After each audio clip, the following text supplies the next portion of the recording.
नमस्कार दोस्तों, अभी बात करते हैं तुला राशि की। तुला राशि के स्वामी शुक्र हैं और जैसे वृष राशि टॉरस के केस में हमने बताया था, आपकी कुंडली में किन्हीं दो भावों का अधिकार जो है वो शुक्र के पास रहेगा। तो तुला राशि में वही है, लगन और अष्टम के ऊपर शुक्र का प्रभाव रहेगा। शुक्र की बात करेंगे, लेकिन उससे पहले बात करते हैं जो फिक्स ग्रह रहेंगे उनकी। सबसे पहले शनि है।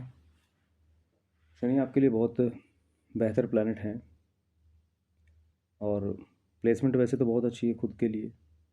पूर्व जन्मों के जो पुण्य कर्म है उनको उदय करने के लिए, जो भी आपने आज तक अच्छा ज्ञान अर्जन किया है उसको एक शेप देने के लिए, अपने विचारों को आकार देने के लिए, जो आपकी योजनाएं हैं उनको आकार देने के लिए, या और हायर लेवल की अपनी नॉलेज बढ़ाने के लिए इससे बेहतर समय नहीं हो सकता।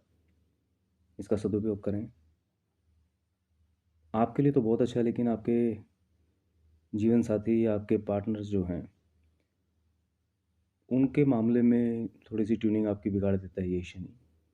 क्योंकि जब आप खुद पे काम करेंगे, आपकी अपनी नॉलेज बढ़ेगी, आप लेवल अप होंगे, तो ऐसी संभावना रहती है कि आप सामने वाले को तुच्छ समझ सकते हैं। एक ऐसा एटीट्यूड डेवलप हो सकता है कि आप खुद को सुपीरियर समझने लग जाएं और अपने लाइफ पार्टनर को या बिजनेस पार्टनर्स को अपने से छोटा समझने लग जाए, इन्फीरियर समझने लग जाए। ऐसा यदि यदि हो गया तो लाजमी है कि आपकी जो रिश्ते हैं वो ख़राब होंगे और वो चीज़ का सीधा सीधा असर जो है आपके रोज़गार पे आएगा, आपकी रूटीन लाइफ पे आएगा। अब इससे बचने का एकमात्र तरीका यही है कि किसी को तुच्छ ना समझें। खुद को भले ही आप सुपीरियर समझ लें, लेकिन किसी को इन्फीरियर ना समझें। कोशिश कीजिएगा, कोशिश करेंगे तो सब हो जाएगा। बाकी शनि की तरफ से कोई खास दिक्कत नहीं है, ओवरऑल बढ़िया रहेगा। संयम रखेंगे अपने ऊपर तो हर चीज़ को नपा तुला सधा हुआ बोलेंगे, डिप्लोमेसी का इस्तेमाल करेंगे, तो ये साल आपको शनि की तरफ से कोई दिक्कत नहीं होने वाली। राहु की अगर बात करूँ तो राहु यहाँ आपके पराक्रम को कुछ ज़्यादा ही बढ़ा देगा, लेकिन जोखिम नहीं लेना है, ज़्यादा रैम्बो नहीं बनना है। चाहे सामने वाला कमज़ोर हो चाहे ताकतवर हो, आप अपनी ताकत को पहचानें, दुनिया को अपनी ताकत दिखाएं, लेकिन जेंटली, सज्जनता से, आदर्शवादी अप्रोच के साथ। आपको पता है वही आपकी ताकत है कि जिस ऐसी स्थिति के अंदर जहाँ बहुत सारे लोग ऐसे हो सकते हैं कि जो ज़रा ज़रा सी बात पर भड़क जाते हैं, वहाँ पे अगर आप शांति से मुस्कुरा करके चलते हैं तो बहुत सारी दुनिया तो आपके इस व्यवहार से ही हार जाएगी। रोग ऋण शत्रु को अगर हराना है, अपने कंपटीशन को क्लियर करना है, तो आपको अपनी पावर दिखानी है, लेकिन सज्जनता के साथ, नोबिलिटी के साथ।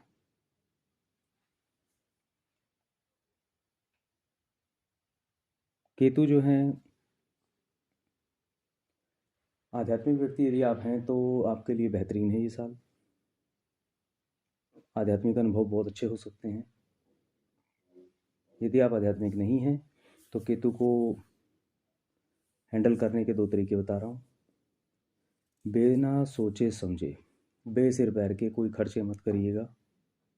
ऐसी स्थितियाँ बनेंगी कि आप पहले बगैर सोचे समझे बेसिर पैर के जगहों पे अपनी ऊर्जा, अपना पैसा खर्च करेंगे और फिर बाद में पछताना पड़ सकता है। दूसरा, आप किसी भी काम में खूब जोर लगाएंगे, खूब योजनाएं बनाएंगे, लेकिन सीक्रेसी ना रख पाएंगे। तो अगर आप सीक्रेसी रख सकते हैं, गोपनीयता बनाए रख सकते हैं अपनी योजनाओं की, तो वही आपके लिए सफलता की कुंजी साबित होगी। बाकी केतु से और कोई परेशानी खास नहीं रहेगी अगर अपने ऊपर संयम रखते हैं तो। मेडिटेशन कीजिए, ध्यान कीजिए, केतु की ऊर्जा को दिशा देना आपके लिए काफ़ी हद तक सरल हो जाएगा। बृहस्पति की स्थिति जनवरी से अप्रैल तक ठीक है। अपने पराक्रम को बढ़ाइए, अपने पराक्रम का इस्तेमाल कीजिए अपने रोज़गार में, अपने घर में, फुलफिलमेंट ऑफ डिज़ायर्स को लेकर के जो बेहतर करना चाहते हैं अपने पराक्रम, अपने कम्युनिकेशन के दम पे, वो कर सकते हैं। अप्रैल तक का समय सही है। अप्रैल के बाद थोड़ा स्लो डाउन होना पड़ेगा आपको, अपनी हेल्थ का ख्याल रखना पड़ेगा, ख़ास तौर पर पेट के निचले हिस्से का। खर्चे सूझबूझ के साथ करेंगे तो इन्वेस्टमेंट में बदल सकते हैं। अगर इन्वेस्टमेंट का कोई मौका नज़र नहीं आए तो कम से कम सूझबूझ ज़रूर रखें खर्चे में। आपको पता रहेगा कि आप कहाँ क्या खर्च रहे हैं, चाहे अपनी ऊर्जा हो, चाहे अपनी करेंसी हो। तो इस साल की बचत अगले साल काम आएगी। धार्मिक यात्राएं करना चाहें तो कर लेना, काम ही आएंगी। जितना हम्बल रहेंगे, अहंकार से दूर रहेंगे और अपने रूटीन को जितना वेल मेंटेन रखेंगे, बृहस्पति के दुष्प्रभाव से आप बचे रहेंगे। जहाँ आपका रूटीन बिगड़ा, हेल्थ इशू आएंगे ही आएंगे, ये बात समझ के चलिए। अब बात करते हैं शुक्र की। जनवरी शुरू हो चुकी है। शुक्र वैसे एक्सप्रेशन का प्लैनेट है, तो तुला राशि वालों के लिए एक प्लस पॉइंट रहेगा। ये साल के जो शुरुआत हो रही है इस महीने में, आप अपनी नेगोशिएशन स्किल्स, अपनी एक्सप्रेशन स्किल का इस्तेमाल करके बहुत सारे ऐसे काम निपटा सकते हैं जहाँ बहुत ज़्यादा मेहनत करके काम नहीं होता। यहाँ आपका खाली आपके बोलने के तरीके से, आपके टैक्टफुल डीलिंग से वो काम हल हो जाएंगे। आप जिस भी जगह काम करते हैं, जो भी आपका फील्ड ऑफ वर्क हो, वहाँ पर अपनी वाणी, अपने कम्युनिकेशन का सही इस्तेमाल कीजिए। जनवरी आपको बहुत सारे बेनिफिट दे सकती है। फरवरी में भी माहौल ठीक रहेगा। बस कोशिश कीजिएगा कि जितना हो सके अपने आप को बेहतर बनाने वाले कोई ना कोई शॉर्ट टर्म कोर्सेज हों, चाहे कोई किताब पढ़नी हो, किसी भी तरीके से अगर आप फरवरी एंड तक का समय, फरवरी एंड क्या बल्कि मार्च तक का समय मान लीजिए, जितना खुद को अपग्रेड करने वाले कोई कोर्सेज या कोई किताब पढ़ करके, यानी कोई ऐसे ज्ञानार्जन करके आप अगर मार्च तक का समय खुद को देंगे, तो यकीन मानिएगा ये 2-3 महीने की मेहनत जो है ना, आपको इतना फिनिशिंग टच दे देगी। मानो पिछले 5-6 साल की कमियां जो थी, ये 2-3 महीने की मेहनत ने रंग ला दी। दोस्तों, समय की अनुकूलता होती है, सीज़न होता है हर चीज़ का। ये भी एक सीज़न ही है। सदुपयोग करेंगे तो आपको सही समय पे सही फसल बोएंगे तो फल पे आपको अच्छा मिलेगा। आगे अप्रैल से स्थितियां इस प्रकार हैं कि थोड़ा रिस्क कम लीजिए किसी भी प्रकार का, ख़ास तौर पे अपनी हेल्थ को लेकर के, रोग ऋण शत्रु को लेकर के। स्पेंड थ्रिफ्ट हो सकते हैं। चीज़ें ऐसी आपको लुभा सकती हैं कि अचानक से आप किसी भी चीज़ को लेकर के जोखिम उठा लें, बहुत ज़्यादा ज़रूरत से ज़्यादा खर्चा कर सकते हैं, ज़्यादा बड़ा लोन ले सकते हैं। तो लेकिन उन चक्करों में ना पड़े तो वो बेहतर रहेगा। वो बेहतर रहेगा अगर अप्रैल का महीना किसी भी प्रकार का लोन लेने से ज़रूर बचें। ख़ास तौर पे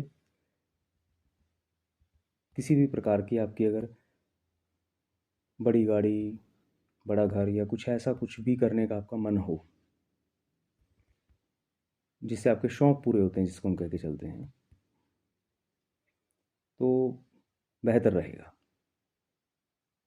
रादर आप उस समय का सदुपयोग अगर करें कोई ऐसी योजनाएं बनाने में कि आप कैसे उस चीज़ पे खर्चा करने की बजाय जो खाली फुलफिलमेंट ऑफ डिज़ायर की बात कर रही थी, लग्ज़री की बात कर रही थी, शौक की बात कर रही थी, अगर आप वही पैसा किसी ऐसी योजना में लगाएं, कोई ऐसी स्कीम में लगाएं जहाँ थोड़ा सा लॉजिक आप इस्तेमाल करें, स्पेकुलेशन आपकी सही से काम करे, चाहे वो रियल एस्टेट हो, स्टॉक मार्केट हो, या कुछ भी ऐसी जगह हो सकती है, तो अनलिमिटेड बेनिफिट भी आ सकता है। तो सूझबूझ के साथ चलेंगे तो बहुत फ़ायदा निकालेंगे, नहीं तो वो समय खामखा ज़्यादातर लोगों के साथ ऐसा हो सकता है कि वो खर्चों में, अपना कर्जे में पैसा ख़राब कर सकते हैं, अनप्रोडक्टिव मनी इसको कह के चलते हैं। आगे मई में स्थिति ठीक है, ऐसा कुछ नहीं है, कुछ बेनिफिट निकालेंगे, चाहे वो लोन का पैसा निकाला हो, चाहे कमाया हो, कुछ भी है। मई का महीना लगभग आप अपने मनोरंजन पे ध्यान देंगे, दिल खुश करने पे ध्यान देंगे, वो चाहे घूमना फिरना हो या किसी भी प्रकार से आप समझिए, यानी सेल्फ एंटरटेनमेंट का आपका रहेगा। जो उससे थोड़ा आगे सोच पाएगा, जो विजनरी हैं, वो इस समय को यूज़ करेंगे अपनी पब्लिक इमेज को और बेहतर बनाने के लिए, और वो अपने कर्म का लाभ ले पाएंगे ज़बरदस्त तरीके से। बाकी सामान्य लोग ये समय अपने एंटरटेनमेंट में निकालेंगे। जून में जैसे हम 15 जून के 20 जून के बाद की बात करेंगे, जून के अंत की तरफ जाएंगे तो थोड़ा सा अप्रोच आपकी बदलेगी। काफ़ी दिन ऐश कर ली तो अब थोड़ा आध्यात्मिक होने का मन भी करेगा, और करना भी चाहिए, क्योंकि जुलाई का महीना जो है आपको खूब अवसर देगा किसी धार्मिक स्थल की, अपने गुरु की, अच्छी जगहों की ऊर्जाएं जो आप लेके आएंगे, अच्छे अपने इष्ट देवी देवता के आशीर्वाद से आप अपने कर्म में, अपने कारोबार में जब अपनी ऊर्जा को लगाएंगे तो वो आपको परिणाम भी अच्छे देगी। जुलाई भी बढ़िया जाने वाली है अगर अपनी आध्यात्मिक ऊर्जा को अपने कर्म में लगाएंगे। अगस्त भी बढ़िया रहने वाला है, जो मेहनत करोगे अपने दम पे अच्छे लाभ निकाल पाओगे। थोड़ा सतर्क होने की ज़रूरत रहेगी सिर्फ सितंबर में, क्योंकि सितंबर में ऐसी स्थिति बन सकती है कि बगैर सोचे समझे ऊल जुलूल जगहों पे आप खाम खा खर्चा कर सकते हैं, अपनी एनर्जी का भी, अपने पैसे का भी। तो सितंबर थोड़ा सा हैंडल विद केयर। सितंबर जिसने ठीक ठाक निकाला, शांति से निकाला, यूँ समझ लेना सितंबर में आप छुट्टी पे हैं। तो अक्टूबर फिर आपका है। अक्टूबर में बढ़िया तरीके से जो आपकी योजनाएं, जो आपकी चतुराइयाँ हैं, उनका इस्तेमाल कीजिए और खुद को फिर चमकाइए, क्योंकि तुला राशि वाले लोग हैं ही चमकने के लिए। बस इनकी कमी क्या है कि ये अगर अनबैलेंस्ड हो जाएं तो सारा गड़बड़ा जाता है मामला। अगर आप संतुलन में रहें तो फिर कोई दिक्कत की बात नहीं। नवंबर फिर से जैसे जनवरी में बताया था वैसे ही हो जाएगा आपके लिए। आपकी वाणी, कम्युनिकेशन, उस आपकी नेगोशिएशन स्किल, आपका पराक्रम, सब चीज़ें आपका साथ देंगी, प्रोवाइडेड आपके पास एक विज़न है, क्लियर विज़न। आप जानते हैं आप क्या कर रहे हैं, क्यों कर रहे हैं, फिर कैसे तो शुक्र आपको अपने आप बता देगा। दिसंबर फिर से आपको साल का आखिरी महीना होगा, फिर देखिएगा पीछे मुड़ करके पूरे साल का लेखा जोखा, क्या खोया क्या पाया और क्या कुछ कमियां रही। दिसंबर में फिर अपने ऊपर मेहनत कीजिएगा, कोई किताब ऐसी पढ़िएगा, कोई कोर्स ऐसा ज्वाइन कीजिएगा शॉर्ट टर्म, जो आपकी पर्सनैलिटी को डेवलप करे, कोई नया स्किल आप सीखें। ओवरऑल साल ठीक है, बस आप लोगों के लिए ज़रूरी है संतुलन बनाए रखें, विजनरी होकर के चलें, क्योंकि शनि अच्छी स्थिति में है, राहु अच्छी स्थिति में है। अपने विजन बड़े रखेंगे तो आने वाले सालों के लिए मजबूत बुनियाद आप बना पाएंगे। किसी विशेष रेमेडी की आवश्यकता है नहीं, फिर भी अगर कोई दशाएं अनुकूल ना चल रही हों, कोई दिक्कत दे रही हों, तो एक अलग बात है। कोशिश बस ये करना है कि अपने लाइफ पार्टनर या बिजनेस पार्टनर जो हैं उनको ज़रूर आपको संभाल के रखना पड़ेगा। रोज़गार के मामले में थोड़ा सतर्क रहने की ज़रूरत रहेगी, खास तौर पे जब भी मंगल, सूर्य और बुध मीन राशि में आएंगे राहु के साथ। बाकी ओवरऑल ठीक रहेगा। महादेव कृपा बनाए रखें।